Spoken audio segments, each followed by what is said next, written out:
പ്രകൃതിയോളം സുന്ദരമായൊരു കാഴ്ചാനുഭവം ഈ ഭൂമിയിൽ വേറെന്തുണ്ട്? വിശാലമായ ഈ ഭൂമിയിലെ വളരെ ചെറിയൊരു അംശം മാത്രമാണ് നമ്മൾ മനുഷ്യർ.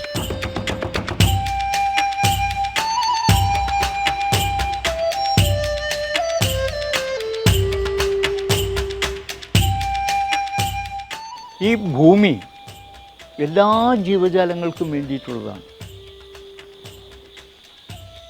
പക്ഷിമൃഗാദികളും വൃക്ഷലതാദികളും മനുഷ്യനും എല്ലാം ചേർന്ന ഒരു ആവാസ വ്യവസ്ഥയാണ് ഈ ഭൂമി.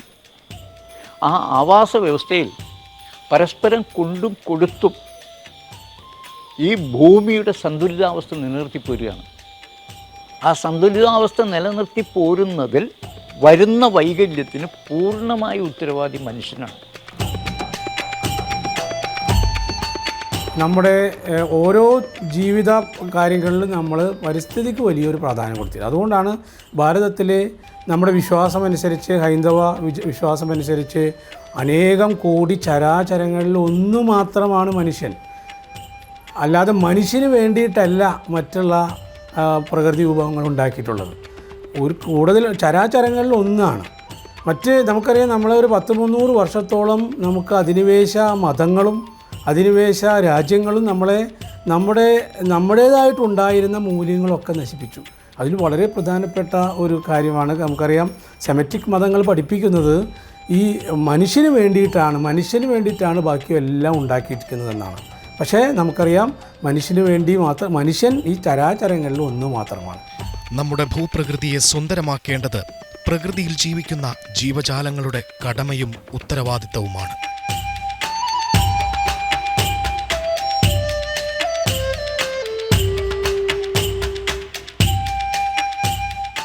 നമ്മുടെ ഭൂമി, വെള്ളം, വായു തുടങ്ങി ജീവിതത്തിൽ അനിവാര്യമായ പല ഘടകങ്ങൾ സംരക്ഷിക്കേണ്ടതിൻ്റെ ആവശ്യകത നമ്മെ ഓർമ്മപ്പെടുത്തുകയാണ്. ഇന്ന് വലിയൊരു ഭീഷണിയാണ് ലോകം നേരിട്ടുകൊണ്ടിരിക്കുന്നത്. പാരിസ്ഥിതിക ഉച്ചകോടികൾ പലതും നടക്കാറുണ്ട്. പക്ഷേ അനുദിനം പരിസ്ഥിതി ധ്വംസനവും ഭീഷണിയും വെല്ലുവിളികളും വർദ്ധിച്ചു വരുന്നത് കൊണ്ട് തന്നെ ഇവിടെ ഇനിയൊരു തലമുറയ്ക്ക് ജീവിക്കാൻ കഴിയുമോ എന്നുള്ള ഭയാശങ്കകൾ പോലും നമ്മെ വേട്ടയാടുകയാണ്.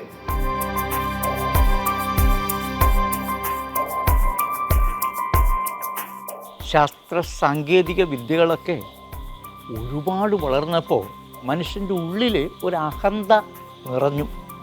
അതായത് ഈ ഭൂമിയും സകല ഭൗതിക സൗകര്യങ്ങളും അവന് വേണ്ടിയിട്ടാണ്, സകല ജീവജാലങ്ങളും അവന് വേണ്ടിയിട്ടാണ്, സകല വൃക്ഷലതാദികളും അവൻ്റെ സുഖത്തിന് വേണ്ടിയിട്ടാണ് എന്നൊരു ധാരണ ഉള്ളതുപോലെ തോന്നുന്നു. അതുകൊണ്ടാണ് ചെറിയ ചെറിയ ആവാസ വ്യവസ്ഥകളിലേക്ക് പോലും അവൻ കടന്നു കയറി ഈ പ്രകൃതിയുടെ താളം തെറ്റിക്കുന്നത്. നമ്മുടെ ഈ ഹിന്ദു സംസ്കാരം ഏറ്റവും കൂടുതൽ പ്രകൃതിയെ സ്നേഹിക്കുന്ന, പ്രകൃതിയെ ദൈവമായി കരുതുന്ന ഒരു സംസ്കാരമാണ്. അതുകൊണ്ടാണല്ലോ പ്രകൃതി ദേവി എന്ന് പറയുന്നത്.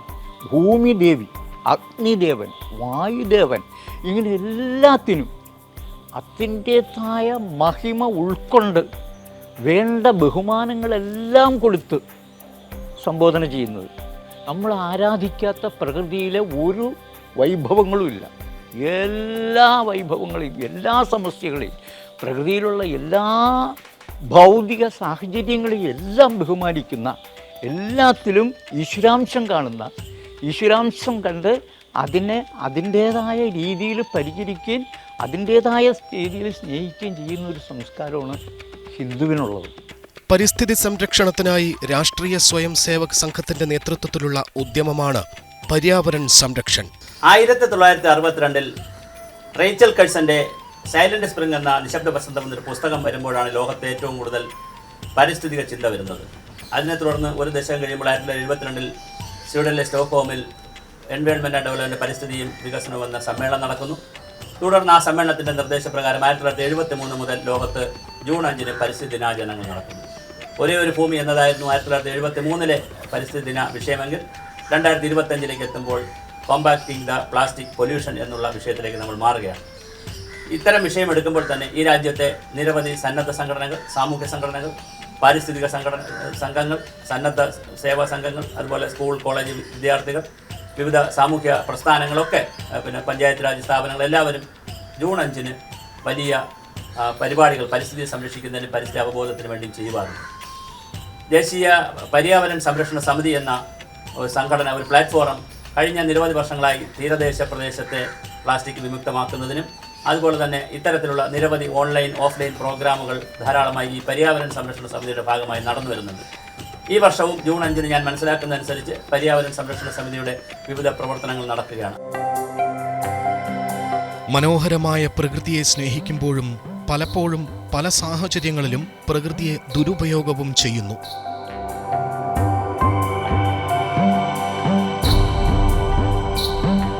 പത്തൊൻപതാം നൂറ്റാണ്ടിൻ്റെ അവസാനത്തോടുകൂടി വ്യാവസായിക വിപ്ലവം സംഭവിക്കുകയും ആ വ്യാവസായിക വിപ്ലവത്തിൻ്റെ ഭാഗമായി വൻതോതിലുള്ള ഉൽപ്പാദനം ആരംഭിക്കുകയും ചെയ്തതോടുകൂടി പരിസ്ഥിതി മലിനീകരണവും പ്രകൃതിയുടെ ദുരുപയോഗവും അല്ലെങ്കിൽ പ്രകൃതിയെ ചൂഷണം ചെയ്യലും ആരംഭിച്ചതോടെ സത്യത്തിൽ ജീവജാലങ്ങൾ നിലനിൽപ്പിൻ്റെ ഭീഷണിയെ നേരിട്ട് തുടങ്ങി. ഭാരതത്തിൻ്റെ പരിസ്ഥിതി ദർശനം സമഗ്രമായിരുന്നു എന്ന് നമുക്ക് കാണാൻ സാധിക്കും. അന്തരീക്ഷം ശാന്തി, ആപശാന്തി, പൃഥ്വിശാന്തി, വനസ്പതേ ശാന്തി, ഓഷധേ ശാന്തി, അന്തരീക്ഷം ശാന്തി. ഇങ്ങനെ ഈ പ്രപഞ്ചത്തിലെ സർവചരാചരങ്ങൾക്കും ശാന്തി പ്രാർത്ഥിച്ച ഭാരതീയ പൂർവികർ പരിസ്ഥിതിയെക്കുറിച്ച് ചിന്തിച്ചതുപോലെ ലോകത്തിൽ മറ്റാരും ചിന്തിച്ചിട്ടില്ല.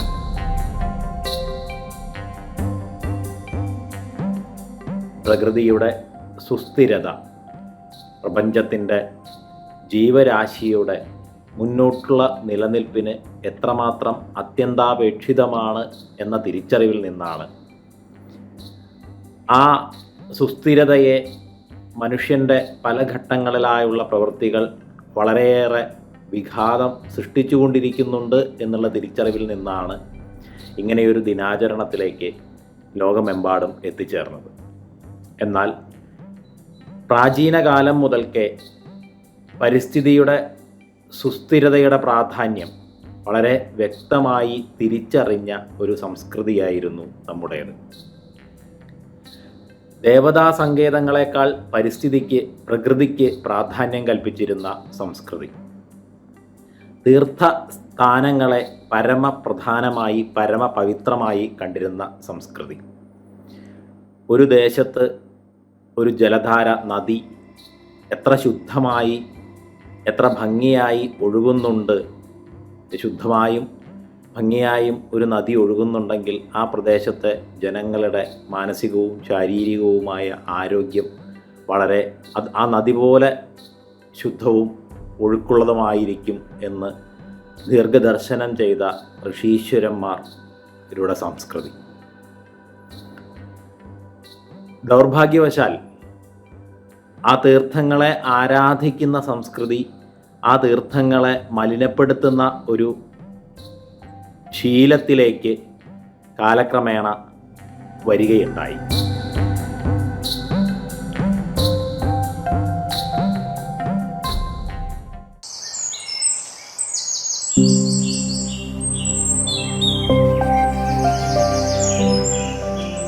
സസ്യവൃക്ഷലതാദികൾ കൊണ്ട് സമ്പന്നമാണ് നമ്മുടെ പ്രകൃതി.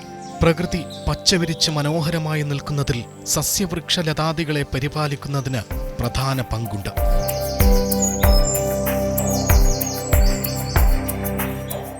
നമ്മുടെ പാരമ്പര്യമനുസരിച്ച് നമ്മൾ മരം മുറിക്കുന്നതിന് മുമ്പ് മരത്തോട് അനുവാദം ചോദിക്കുമായിരുന്നു.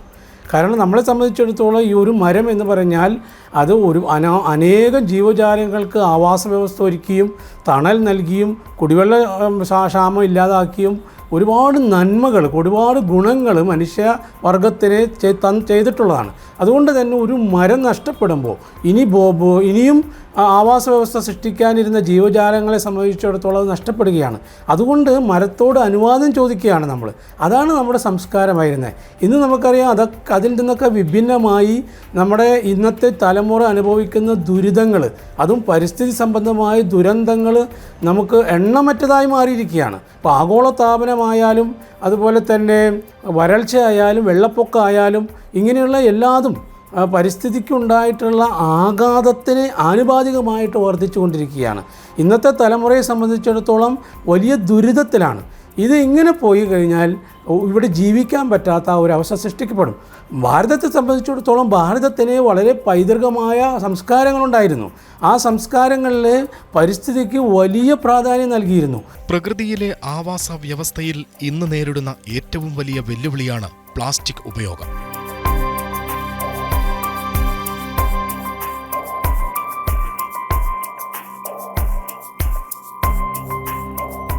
നമ്മൾ ഇഷ്ടപ്പെട്ടാലും ഇല്ലെങ്കിലും 19-ാം നൂറ്റാണ്ടിലെ ഏറ്റവും വലിയ കണ്ടുപിടുത്തങ്ങളൊന്നാണ് പ്ലാസ്റ്റിക്.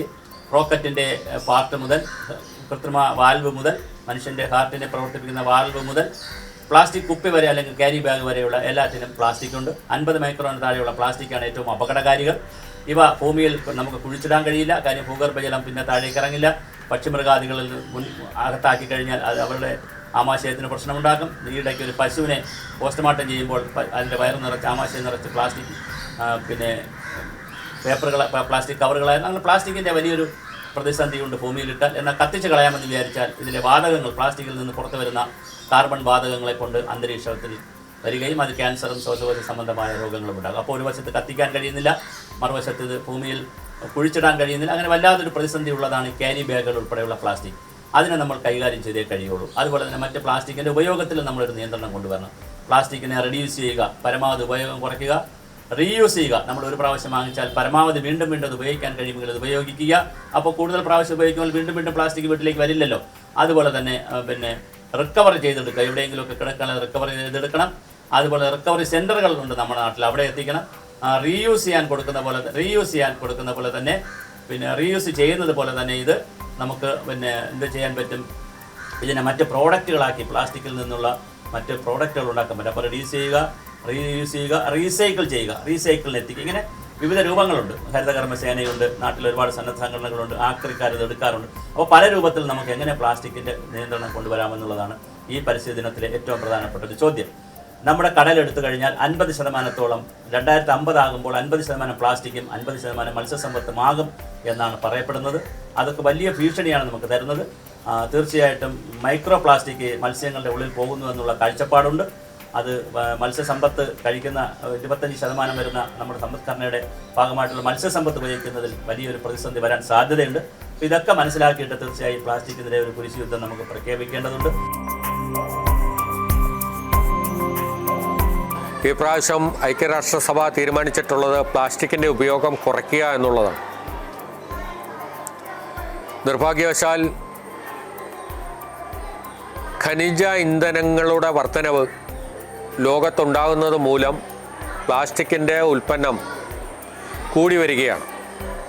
ഇങ്ങനെ പ്ലാസ്റ്റിക് കൂടുന്നത് കൊണ്ട് മനുഷ്യനുൾപ്പെടെ സകല സർവ്വചരാചരങ്ങൾക്കും അതൊരു ഭീഷണിയായി മാറുകയാണ്. അപ്പം പ്രതിവർഷം 500 ദശലക്ഷം ടൺ പ്ലാസ്റ്റിക്കാണ് ലോകത്ത് ഉൽപ്പാദിപ്പിക്കുന്നത്. നമുക്കറിയാം, ഈ കഴിഞ്ഞ ദിവസം ഒരു ശാസ്ത്രജ്ഞൻ പറയുകയുണ്ടായി, ചന്ദ്രനിലേക്ക് പോകുന്നതിന് വേണ്ടി റോക്കറ്റിൻ്റെ സഹായമൊന്നും വേണ്ട, ലോകത്ത് ഉൽപ്പാദിപ്പിക്കുന്ന പ്ലാസ്റ്റിക്കുകളെല്ലാം കൂടി ഭൂമിയിൽ നിന്ന് കൂട്ടി വെച്ച് കഴിഞ്ഞാൽ ചന്ദ്രനിലേക്ക് നടന്നു ചെല്ലാനും തിരിച്ച് ഇറങ്ങിപ്പോരുന്നതിന് വേണ്ടി മറ്റൊരു വഴി നിർമ്മിക്കുന്നതിന് വേണ്ട അത്രയും ടൺ പ്ലാസ്റ്റിക് ഉൽപ്പന്നങ്ങൾ ഈ ഭൂലോകത്ത് കുമിഞ്ഞുകൂടി കിടക്കുകയാണ്. മനുഷ്യരും സർവ്വചരാചരങ്ങൾക്കും അതൊരു ഭീഷണിയായി മാറുകയാണ്. അതുകൊണ്ട് പ്ലാസ്റ്റിക്കിൻ്റെ ഉപയോഗം കുറയ്ക്കുക. ഉപഭോക്തൃ സംസ്കാരം അത് പെട്ടെന്ന് പിടിമുറുക്കിയിരിക്കുകയാണ്. അങ്ങനെ ഉപഭോക്തൃ സംസ്കാരം മാറിയിട്ട് നമ്മുടെ ഗ്രാമങ്ങളിലും നമ്മുടെ നഗരങ്ങളിലും നമ്മുടെ സംസ്ഥാനത്തും നമ്മുടെ രാജ്യത്തും പറ്റുന്ന ഉൽപ്പന്നങ്ങൾ ബോധപൂർവം വാങ്ങി ഉപയോഗിക്കുന്നതിലേക്ക് എത്തിച്ചേരണം മനുഷ്യൻ. അതിനുവേണ്ടി മനസ്സ് പാകപ്പെടുത്തിയെടുക്കണം. രാഷ്ട്രീയ സ്വയം സേവക സംഘം മുന്നോട്ട് വയ്ക്കുന്ന പ്രധാന പദ്ധതിയാണ് പഞ്ചപരിവർത്തനങ്ങൾ. 1925 സ്ഥാപിതമായ രാഷ്ട്രീയ സ്വയം സേവക സംഘം തീരുമാനമെടുത്തത് നമുക്ക് 5 മാറ്റങ്ങൾ ആവശ്യമാണ്. പഞ്ചപരിവർത്തൻ 5 മാറ്റങ്ങൾ എന്ന് പറഞ്ഞാൽ നമ്മുടെ മൂല്യങ്ങൾ ഭാരത റിപ്പബ്ലിക്കിൻ്റെ വേരുകൾക്ക് ശക്തിയേകാനായിട്ട് 5 മാറ്റങ്ങൾ അനിവാര്യമാണ് എന്നുള്ള ഒരു പ്രബോധനമാണ് RSS നൽകിയിരിക്കുന്നത്. അതിൽ ഏറ്റവും പ്രധാനമായ സാമൂഹ്യ സമരസത, കൃത്യമായിട്ട് ഒരു ഹാർമണി, സോഷ്യൽ ഹാർമണി അത്യാവശ്യമാണ്. രണ്ടാമത് നമുക്കറിയാം പരിസ്ഥിതിക്ക് ഇണങ്ങിയ ജീവിതശൈലി. പിന്നെ നമുക്കറിയാം കുടുംബ പ്രബോധനം. ഇന്ന് നമ്മൾ കാണുന്ന ഒരുപാട് കുടുംബ പ്രശ്നങ്ങൾ, ഇപ്പോൾ ഡൈവോഴ്സ് ആയാലും അതുപോലെ പലതരത്തിലുള്ള മൂല്യച്ചോർച്ച കുടുംബജീവിതത്തിൽ, അതൊക്കെ പരിഹാരമായിട്ട് കുടുംബ പ്രബോധനം. അതുപോലെ ദേശസ്നേഹത്തിൽ അധിഷ്ഠിതമായ സ്വത്വബോധം, അതുപോലെ നമുക്കറിയാം പൗരധർമ്മം, സിവിക് സെൻസ്, ഒരു സാമൂഹ്യ ഉണർവ്. ഇത്രയും 5 കാര്യങ്ങൾക്ക് പ്രാധാന്യം നൽകിക്കൊണ്ടാണ് നമ്മുടെ സംഘപ്രവർത്തനങ്ങളുമായി മുന്നോട്ട് പോകുന്നത്. ഇതിനു മുമ്പ് തന്നെ, വർഷങ്ങൾക്ക് മുമ്പ് തന്നെ നമ്മൾ പരിസ്ഥിതി ഗതിവിധി എന്ന ഒരു പ്രത്യേക ഗതിവിധി മറ്റ് 5 ഘടകങ്ങൾ, സംഘത്തിൻ്റെ പ്രവർത്തനത്തിൻ്റെ 5 പ്രത്യേക വ്യവസ്ഥകളിൽ ഒന്നും കൂടി ചേർത്തിരുന്നു പരിസ്ഥിതി. അതിൻ്റെ ഭാഗമായിട്ടാണ് നമ്മൾ പരിസ്ഥിതി സംരക്ഷൺ എന്ന് പറയുന്ന ഒരു വിഭാഗം ഉണ്ടായത്.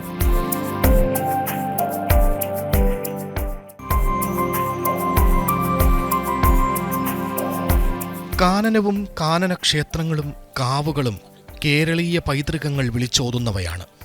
അവയെ സംരക്ഷിക്കേണ്ടതും നിലനിർത്തേണ്ടതും നമ്മൾ ഓരോരുത്തരുടെയും കടമയാണ്.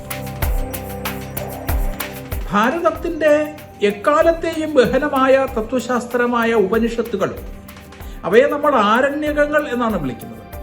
വനത്തിൽ ഹരിത ശീതളിമയിലാണ് ഈ തത്വശാസ്ത്രങ്ങൾ ഉണ്ടായത്. ആരണ്യകം എന്ന് പറഞ്ഞാൽ അത് വനത്തിൽ ഉണ്ടായത് എന്നാണ്. ആ ആരണ്യകങ്ങളുടെ സംസ്കാരം നമുക്ക് നഷ്ടപ്പെട്ടു പോയപ്പോൾ മരങ്ങൾ, ചെടികൾ, ഓഷധികൾ ഇവയൊക്കെ നമ്മൾ വെട്ടി നശിപ്പിച്ചപ്പോൾ സത്യത്തിൽ ജീവജാലങ്ങളുടെ നിലനിൽപ്പിന് ആധാരമായ പ്രാണവായുവിനെ, ഓക്സിജനെയാണ് നമ്മൾ ഇല്ലാതെയാക്കുന്നത്. പ്രാണവായുവിൻ്റെ ഉൽപ്പാദനം മരങ്ങൾ ഉണ്ടെങ്കിലേ നടക്കൂ, ഹരിത സസ്യങ്ങൾ ഉണ്ടെങ്കിലേ നടക്കൂ. നാം അമിതമായ പരിസ്ഥിതി ദൂഷണം നടത്തുമ്പോൾ, പ്രകൃതി ചൂഷണം നടത്തുമ്പോൾ, വൃക്ഷങ്ങളെ വെട്ടി നശിപ്പിക്കുമ്പോൾ സംഭവിക്കുന്നത് ഭൂമിയിലെ പ്രാണവായുവിൻ്റെ അളവ് കുറയുകയും കാർബൺ ഡൈ ഓക്സൈഡിൻ്റെ അളവ് വർദ്ധിക്കുകയുമാണ്. ഭാഗവതത്തിൽ വൃക്ഷസ്തുതി നടത്തുന്ന കൃഷ്ണനെ നമുക്ക് കാണാൻ സാധിക്കും. പരിസ്ഥിതി ശാസ്ത്രം വികസിക്കുന്നതിന് മുന്നേ ഭാരതത്തിൽ പരിസ്ഥിതി ശാസ്ത്രം ഉണ്ടായിരുന്നു എന്നല്ലേ ഇത് സൂചിപ്പിക്കുന്നത്? വൃക്ഷങ്ങളെ പാദപങ്ങൾ എന്ന് വിളിക്കുന്ന മഹാഭാരതത്തെ നമുക്ക് കാണാൻ സാധിക്കും. വൃക്ഷങ്ങളെയും മലകളെയുമാണ് പൂജിക്കേണ്ടത് എന്ന് പറയുന്ന കൃഷ്ണനെ നമുക്ക് കാണാൻ സാധിക്കും. വൃക്ഷായുർവേദം ഉണ്ടായത് ഇവിടെയാണ്. ശാർംഗധരനെ പോലെയുള്ള വൃക്ഷായുർവേദ ശാസ്ത്രജ്ഞർ അവർ പറയുന്നു, ഒരു മരം എന്നത് 10 മക്കൾക്ക് സമാനമാണ്. ശബരിമല പോലെയുള്ള ക്ഷേത്രങ്ങൾ കാനന ക്ഷേത്രങ്ങളാണ്. അവിടെ വനം നമുക്ക് പൂങ്കാവനമാണ്, അയ്യപ്പന്റെ പൂങ്കാവനം എന്നാണ് നമ്മൾ പറയുന്നത്. ഭാരതത്തിൽ വനങ്ങളെ, കാവുകളെ, സർപ്പക്കാവുകളെ ഒക്കെ പരിരക്ഷിക്കുന്നു. ഇവിടെ വൃക്ഷങ്ങളൊക്കെ പുണ്യവൃക്ഷങ്ങളാണ്. അരയാലും പേരാലും അങ്ങനെ ഒട്ടനവധി വൃക്ഷങ്ങളെ ദേവവൃക്ഷങ്ങളായി നാം കണക്കാക്കുന്നു. വൃക്ഷങ്ങളിൽ ദൈവിക സാന്നിധ്യം നമ്മൾ അനുഭവിക്കുകയാണ്. അതുകൊണ്ട് മരങ്ങളെ മക്കളെ പോലെ അല്ലെങ്കിൽ ഈശ്വരനായി കണ്ടുകൊണ്ട് ഈ ഭൂമിയിൽ ജീവന്റെ നിലനിൽപ്പിന് മരങ്ങൾ ആവശ്യമാണ് എന്ന് തിരിച്ചറിഞ്ഞുകൊണ്ട് നാം മരങ്ങൾ നടാൻ തയ്യാറാവുക. ആഗോളതാപനം, ഭക്ഷ്യപ്രതിസന്ധി, കുടിവെള്ള ക്ഷാമം, പരിസ്ഥിതി ചൂഷണം തുടങ്ങിയ ഒട്ടേറെ വിഷയങ്ങൾ നമ്മുടെ മുന്നിൽ നിന്നുണ്ട്. ഇതെല്ലാം സംഭവിക്കുന്നു നാം നമ്മുടെ ചുറ്റുപാടുകളെ വേണ്ടുവിധത്തിൽ നോക്കിക്കാണാതെ അവയെ എല്ലാം ചൂഷണ ഉപാധികളാക്കി മാറ്റിയതുകൊണ്ട് മാത്രമാണ്. പ്രകൃതി ഒരിക്കലും നമുക്ക് ചൂഷണം ചെയ്യാനുള്ളതല്ല. മനുഷ്യൻ്റെ അത്യാർത്തി ഇന്ന് പ്രകൃതിയുടെ എല്ലാ വിഭവങ്ങളെയും നശിപ്പിച്ചുകൊണ്ട് മുന്നേറുകയാണ്. ഇവിടെ നാം കാത്തു സൂക്ഷിക്കേണ്ടത് നമ്മുടെ പ്രകൃതിയെ തന്നെയാണ്. മരങ്ങളും കാവും കാടും നീർത്തടങ്ങളും പുഴയും കുന്നും എല്ലാം നമുക്ക് പരിരക്ഷിച്ചേ മതിയാവും. ഏറ്റവും ഗുരുതരമായ പാരിസ്ഥിതിക വെല്ലുവിളികളും പരിസ്ഥിതി നേരിടുന്ന പ്രശ്നങ്ങളെക്കുറിച്ചുള്ള അവബോധം വളർത്തുന്നതിനുമുള്ള ഒരു വേദിയായി ലോക പരിസ്ഥിതി ദിനം വികസിച്ചു. നമുക്ക് ശുദ്ധമായ വെള്ളമാണ് കിട്ടിയിരുന്നത്, നമുക്ക് ശുദ്ധമായ വായുവായിരുന്നു, നമുക്ക് ശുദ്ധമായ ഭൂമിയായിരുന്നു. ഇന്ന് അതിൻ്റെയൊക്കെ അവസ്ഥ എന്താ? 3 മിനിറ്റ് ശ്വസിക്കാതെ ജീവിക്കാൻ സാധിക്കില്ല, 3 ദിവസം വെള്ളം കുടിക്കാതെ ജീവിക്കാൻ സാധിക്കില്ല, 3 ആഴ്ച ഭക്ഷണം കഴിക്കാതെ ജീവിക്കാൻ സാധിക്കില്ല. ഈ 3 മിനിറ്റ് ശ്വസിക്കാതെ ജീവിക്കാൻ സാധിക്കാത്ത നാം ശ്വസിക്കുന്ന വായു ഏറ്റവും കൂടുതൽ ദുഷിച്ചു. 3 ദിവസം വെള്ളം കുടിക്കാതെ ജീവിക്കാൻ സാധിക്കാത്ത നമ്മൾ കുടിക്കുന്ന വെള്ളം ഏറ്റവും മലിനപ്പെട്ടു. കലത്തിലെ വെള്ളം മുതൽ കടലിലെ വെള്ളം വരെ ദുഷിച്ചു. 3 ആഴ്ച ഭക്ഷണം കഴിക്കാതെ ജീവിക്കാൻ സാധിക്കാത്ത നാം കഴിക്കുന്ന എന്തെങ്കിലും ഒരു ഭക്ഷണം ശുദ്ധമാണോ? എല്ലാം മായം, എല്ലാത്തിലും വിഷം. ഇതെന്താ ഇതിൻ്റെയൊക്കെ കാരണം? ഈ കാരണങ്ങൾ നമ്മൾ അന്വേഷിച്ച് ചെല്ലുമ്പോൾ ഇതിൻ്റെയൊക്കെ പൂർണ്ണ ഉത്തരവാദി മനുഷ്യനാണെന്ന് കണ്ടെത്താൻ സാധിക്കും.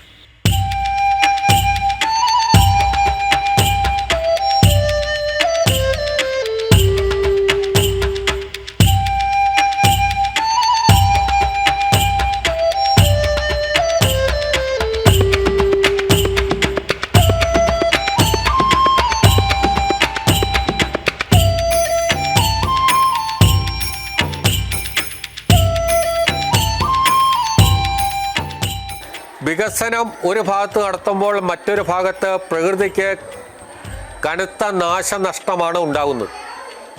അതുകൊണ്ട് പ്രകൃതിക്ക് പരമാവധി ദുരന്തമുണ്ടാകാത്ത രീതിയിലുള്ള വികസന പ്രവർത്തനങ്ങളാണ് ഭരണകൂടങ്ങൾ ചെയ്യേണ്ടത്. നമ്മുടെ ഭൂപ്രകൃതിയെ കാത്തുസൂക്ഷിക്കുന്നതിൽ നമുക്ക് ഓരോരുത്തർക്കും പങ്കുചേരാം.